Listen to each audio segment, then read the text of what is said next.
নমস্কার, আমি ডক্টর নিমাই সরকার। আজকের পর্বে আমি অ্যাসিডিটি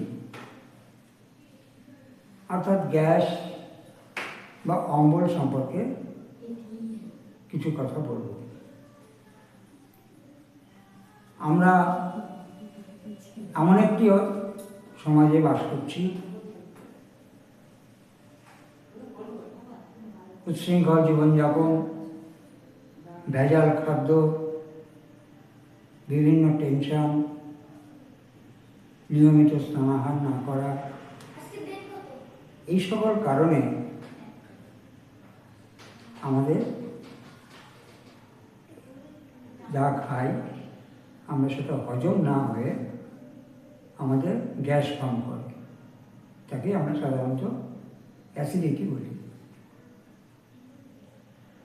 এটা আমাদের দেশে প্রায় 90% মানুষ এই সমস্যায় ভোগ করছে। আমরা প্রায় দেখি ওই দোকান থেকে নিজেই কিছু গ্যাসের বড়ি কিনে নিয়ে আসছে, জ্যান্টার এই সবার মুখোমুখি চলে। এমনকি গ্রাম বাংলায় লক্ষ্য করে দেখেছি অনেক মুদিখানা দোকানেও চাল ডালের সঙ্গে লাস্টে আবার দুটো গ্যাসের বড়ি নিয়ে চলে আসছে। কিন্তু গ্যাস বা অম্বল কিছুতেই কমছে না। আমি কয়েকটি ওষুধের নাম বলবো, যদিও আপনারা জানেন হোমিওপ্যাথিতে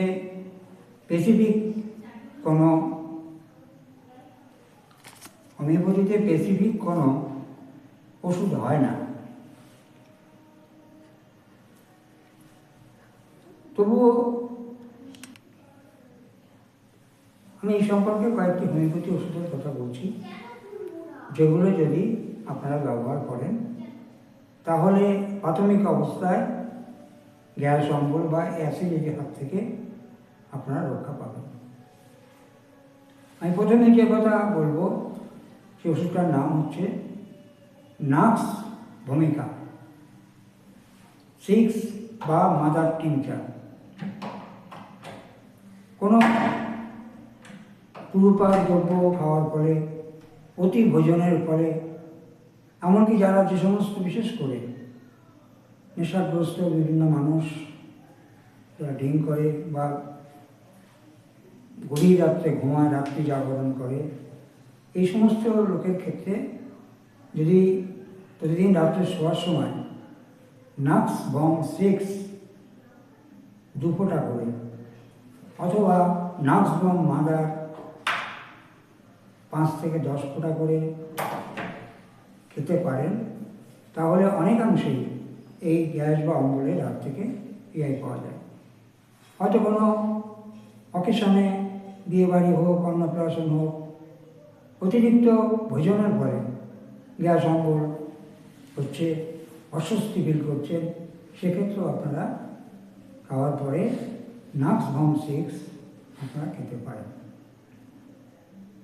সেই সঙ্গে আরেকটি কথা বলছি, যদি অম্বলের সঙ্গে গলা বুক জ্বলে যায়, কিছু খাওয়ার পরেই এই জ্বালা পোড়া, বুকের মধ্যে জ্বালা, মানে গলা জ্বলে যাচ্ছে, মনে হচ্ছে গলার মধ্যে কি বেঁধে আছে, এরকম যদি কোনো সিমটম থাকে তাহলে সেখানে কার্বোভেজ 30,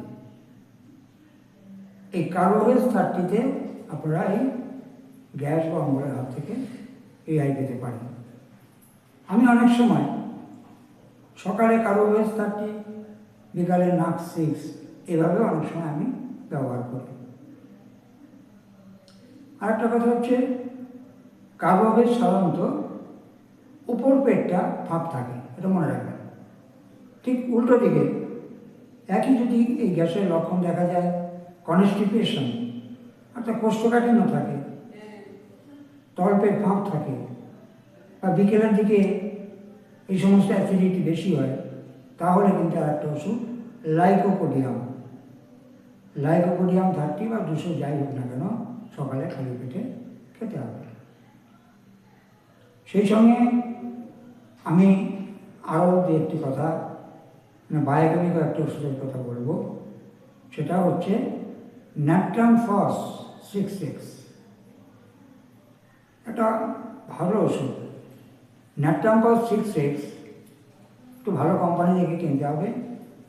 যদি 4টে করে বড়ি দিনে 3 থেকে 4 বার খেতে পারেন কন্টিনিউয়াস 15 দিন, তাহলে দেখবেন আপনার গ্যাস বা অম্বল আর কিছুই হচ্ছে না। এমনকি ন্যাট্রাম ফসে কৃমির উপদ্রবও কমে যাবে।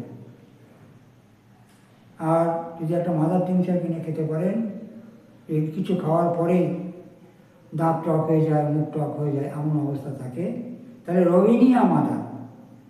রবিনিয়া মাদার 10 ফোঁটা করে দিনে 2-3 বার খেতে পারেন। আর সবসময় গ্যাস বা অ্যাসিডিটি রোগীকে সতর্ক থাকতে হবে, নিয়মিত স্নান করা এবং তেলে ভাজা অতিরিক্ত ঝাল মশলা না খাওয়া, এগুলো সবসময় সতর্ক থাকবেন। আর যেটুক থাক, পরের পর্বে অন্য বিষয়ে আলোচনা।